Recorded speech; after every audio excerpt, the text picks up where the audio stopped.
20 Treasures. Sarah Aitken from Dundee City Archives talks about the Charter of Confirmation and Novodamus by Charles I to the town of Dundee from 1641. So I nominated it because there's a story behind this document. In essence, it's just a charter of Dundee. We have a few of those going back 700 years. It's a legal document in general terms. It's not a very interesting document to most people. But what is interesting about this document is it's got a big hole in it, and it's the story that goes with that hole that's the interesting thing. I've tried to find written evidence of why this hole exists, but certainly there is an oral history of why this hole exists. The story is, so that the charter itself was issued by Charles I in 1641.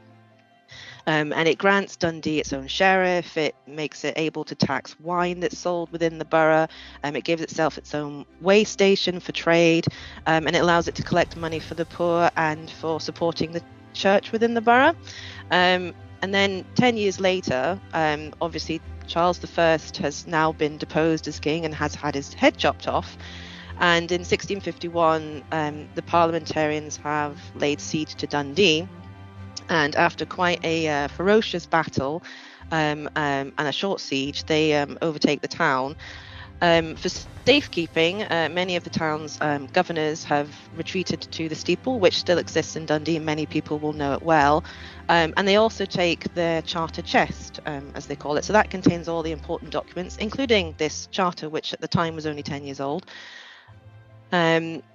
And we don't know the exact detail. What we do know is that one of the governors does lose his head and has his head put on a spike, much like the king.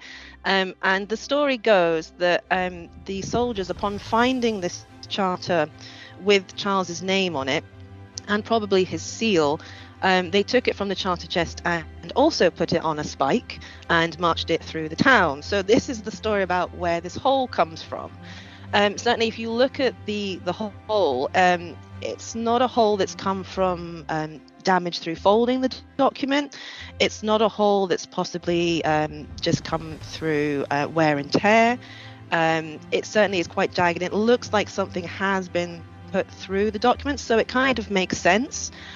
It's quite an old hole as well. It's not been done recently because you can kind of see it's wearing away as well.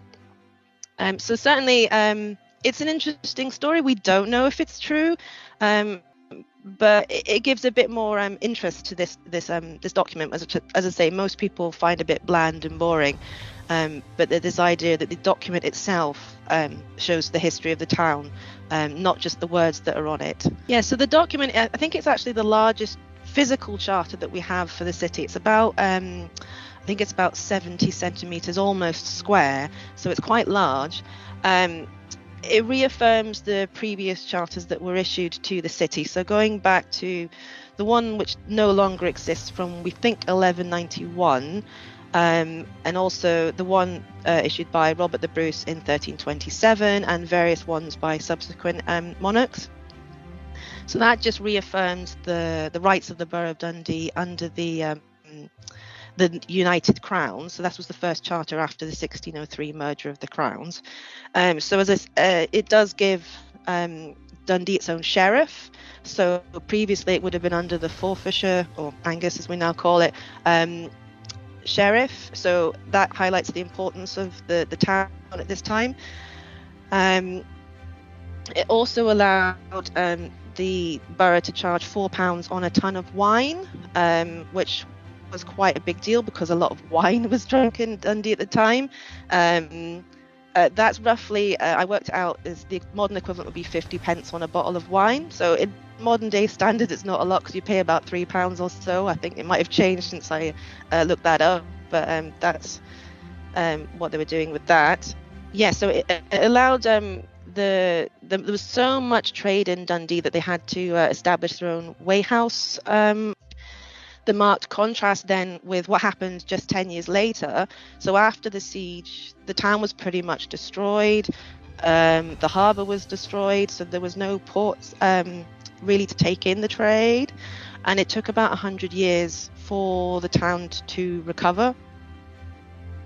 For more information, visit www.scottisharchives.org.uk/treasures.